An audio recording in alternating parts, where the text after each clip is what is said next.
Happy Sunday, ladies and gents. So today we're quickly going to go over essentially what I look for and choosing strike prices and contracts when we're swing trading specifically. Day trading is a whole nother thing, but we're just going to focus on swing trading and what I look for. So the concepts we're going to touch on up on is going to be, is it even worth it to even waste our time or take our time to chart off a stock? Looking at the strike prices, which ones to choose, and we can look into calculating profit and loss and with some risk management. So, as a general rule of thumb, the first thing I always do is ask myself, is it worth it for me to even chart out this stock? So, I generally stick to stocks that I've traded before if they come up on the scanner. Of course, if you see one of your setups that are on a ticker or stock that you've never traded before, the first thing you really want to do is look at the options chain, right? Does it have favorable spreads? Are the spreads bad? Are they good? Does it have enough volume, open interest, all that good stuff? You don't want to spend 30 minutes or an hour or more and then look at the options chain and see that the option chain is garbage. And then you just wasted your time charting a stock that you're not going to trade. So if you do find the stock that you want to trade, check the options chain first. And then from there, if it looks good, we can move into actually charting the stock. Next is going to be strike prices. Generally, depending what I'm trading on and how cheap or expensive the contracts are, I may get something that may be in the money or at the money. If I'm going to be swing trading, generally, I would choose a strike price that can be either near my first target or my second target. So using Lucid as an example today, first target would be 20.30, second target would be about 22.50, just rounding up. So let's look at the options chain real quick. And remember, because this is a swing trade for off the weekly time frame, I want at least 30 days. So really quickly, weekly, 30 to 45 days to expiration. Monthly, I'll go for 60 DTE plus, and then quarter, I want at least 180 days plus. Personal preference, whatever works for you, do what you want. So let's bring up this options chain.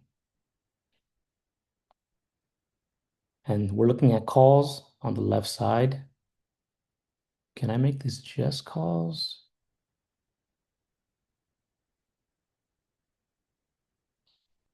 Guess I have to figure that out another time.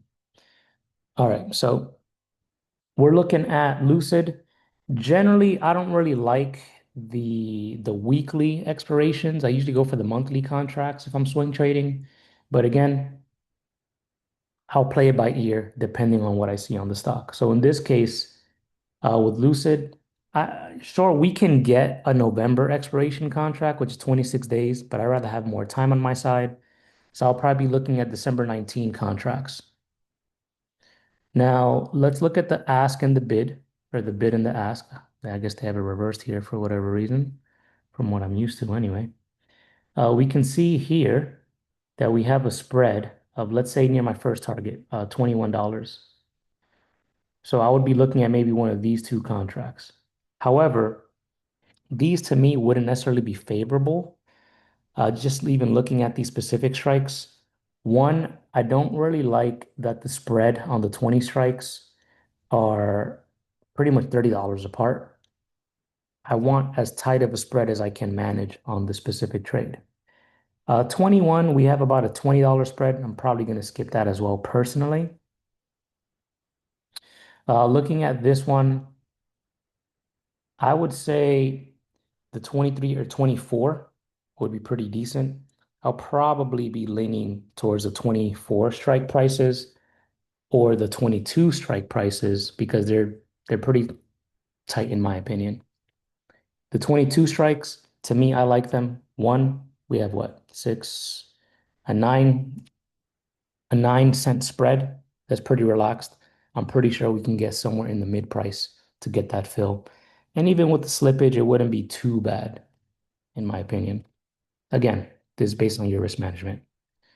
So with these specific spreads and this specific trade, 22 will probably be my preferred strike price. 24 will be cool, right? You can get a little more contracts. That's near our second target. So if the trade is valid and it continues going in our favor, these will be in the money and worth a lot more. Uh, they don't have open interest here, so I can't really show you guys, which is annoying. We do have volume, and sure, they have, 52 contracts were bought, but I want to make a note of open interest.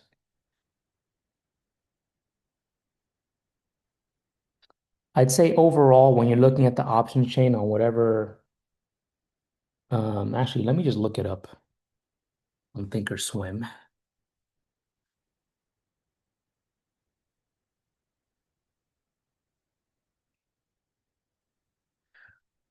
One sec, y'all, while I load this up. You can count to 20 and I'll probably be ready by then.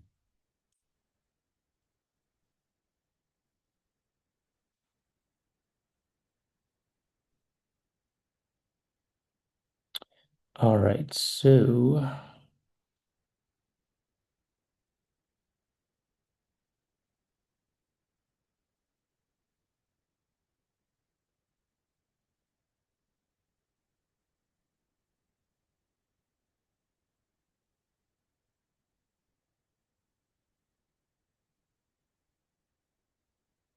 all right, so the open interest on the 22 strikes is 513 for this specific strike on December 19. Now, looking at the 24 strike, they have 786. So generally, I'm going to be leaning towards something that may have more open interest. Granted, I would rather choose a 22 strike in this example because I want to collect as much delta as I can as it goes in my favor. Again, if the contracts may be a little more expensive for you, you can always go a little further out.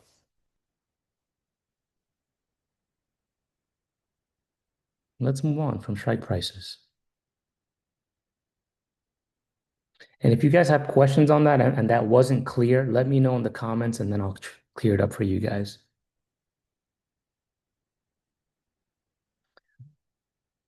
Open interest we kind of touched up on. So next one has a little bonus for you guys. Calculating profit and loss for the specific trade that we're looking at. This is how I do it. There are much more efficient ways to do it. I just kind of do the math quickly in my head. That's just what works for me. But again, do what works for you. I know Thinkorswim has an options calculator tool or analyze tool. So for those who use that, you can use that tool. I know Webull has its own options calculator tool, which I'll use here and there if I'm being lazy. But generally, I'm kind of just doing everything on the spot. So as we know, for every dollar, whoops, every dollar on underlying or stock movement, this would equal a delta, whatever that may be, right? Let's move this over.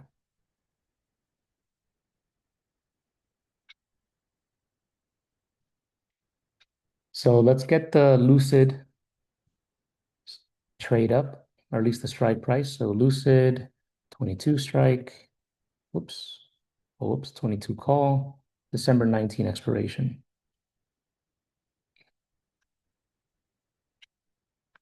And this will just be an example. This might not be accurate to when we actually get into the trade, or at least when I get into the trade.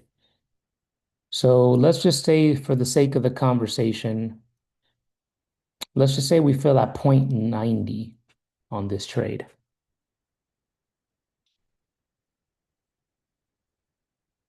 Oops. 0.90 delta is going to be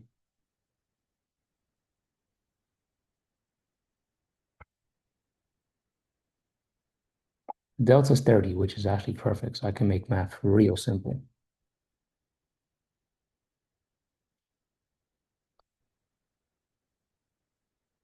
I'll give you guys just two targets and then the stop loss. All right. So we know that $1 of movement in our favor for Lucid is going to give us more or less $30 in premium or 30 cents in premium. Again, there's many other factors like theta, vega, and the other Greeks and volatility, but let's just assume all of that doesn't change and we're only really focusing on the delta. This is just to get an idea of how much we can make or lose, give or take.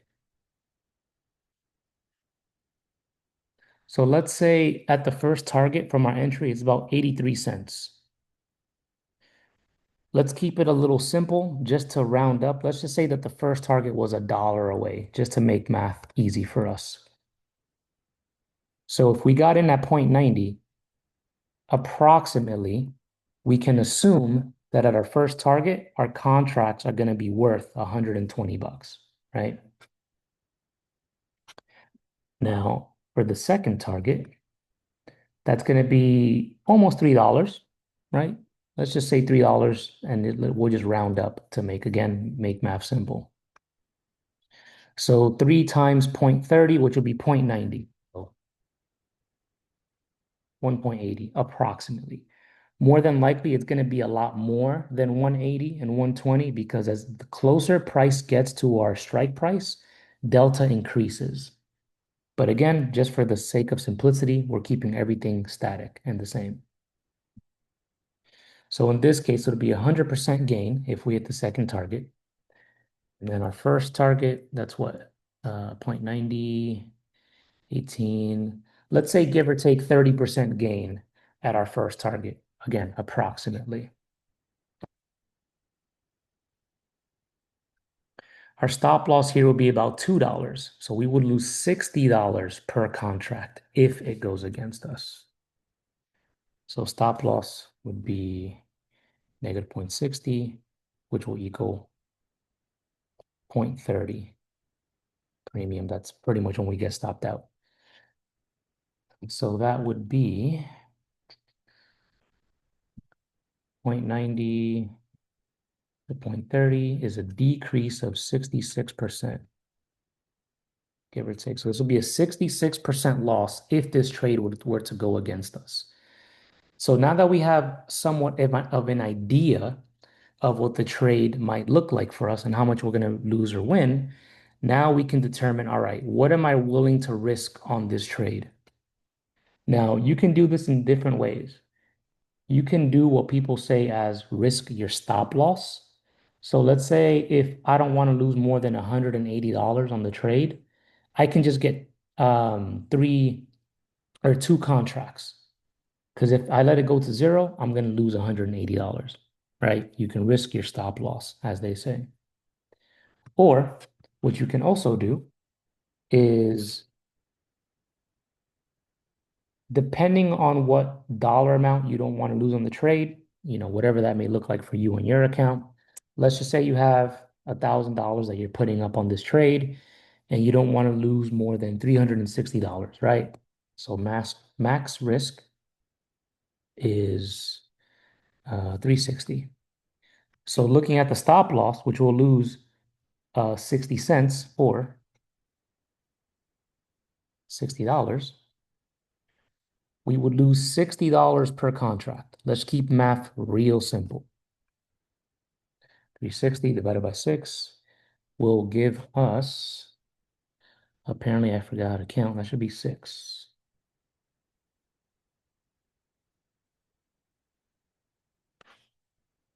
Oh, whoops, 60. So we can get 6 contracts for this specific trade. This would fall into my criteria because one, what I want to look for is that I want to have enough contracts so I can leave some runners after it's some targets, right?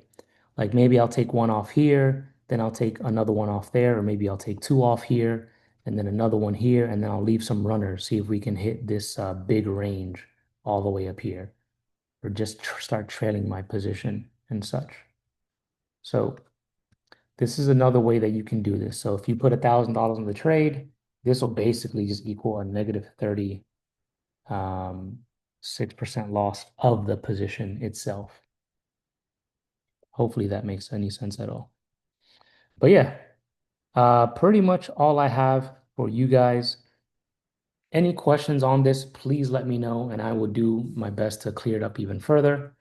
As always, share this if this was helpful, or like and subscribe, all that good stuff. I will see you guys in the comments. Enjoy your day.